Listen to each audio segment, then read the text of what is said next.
you are the rehabilitation coach for the OCR Pilipinas team. So, could you tell us more about what OCR is and what being a rehabilitation coach means? Okay, so obstacle course race. So when I describe it, I always say this is your Olympic version of American Ninja Warrior. Of course, we cannot use American Ninja Warrior because that's a brand, but that's the easier way of explaining it. So this is like your Spartan race. Mm-hmm. Okay, so being the rehabilitation coach was initially, I would not say tough because I've been handling different sports, but it's more of this sports is relatively new. Mm-hmm. So when we started pooling for athletes of the national team, you have a mix of professional athletes, but you also have recreational athletes who were able to qualify and became national team players. Mm-hmm. Okay, so why was it more challenging? Because of course they have different mindset. It's not like if you handle a professional team. If you handle a professional team, everyone already has this specific attitude, this specific skill, a Mm-hmm. specific value. But this is different if you have a mixed pool.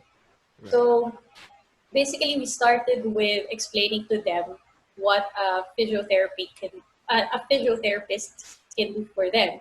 Because some of the recreational athletes they go like if something is painful, it's okay. But of course, if you're competing, that's not okay because Mm-hmm. you want to make sure that you will win and you are at 100% or more. So what helped me was the fact that when this team was formed, aside from me as the rehabilitation coach, we also have different coaches. So we have an obstacle course proficiency coach.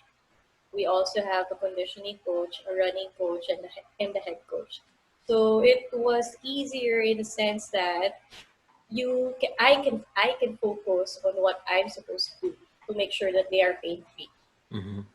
And if in case they are already okay, I could easily endorse them to the next coach, either the obstacle course coach or the running coach. Now, if in case they cannot perform well due to pain, it's easy to communicate also to the head coach that, hey, I think this specific player needs to rest or shall be out of this specific competition.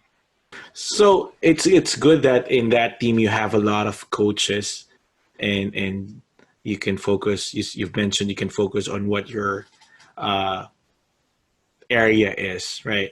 Mm-hmm. But so is that? Would you say that is the recipe for becoming champions?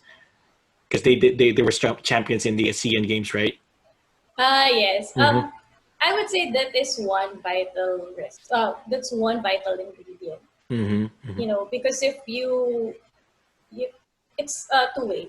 You need to make sure that 50% comes from the athlete, meaning how they would take care of themselves, and 50% from the coaches. So the more coaches that you have, or the more specific the coaches you have, then you would be able to, develop a better program, Mm-hmm. and it would make it easier for the athletes to train. They don't need to think about anything else, right? Because Right. everything has been provided for them. Mm-hmm.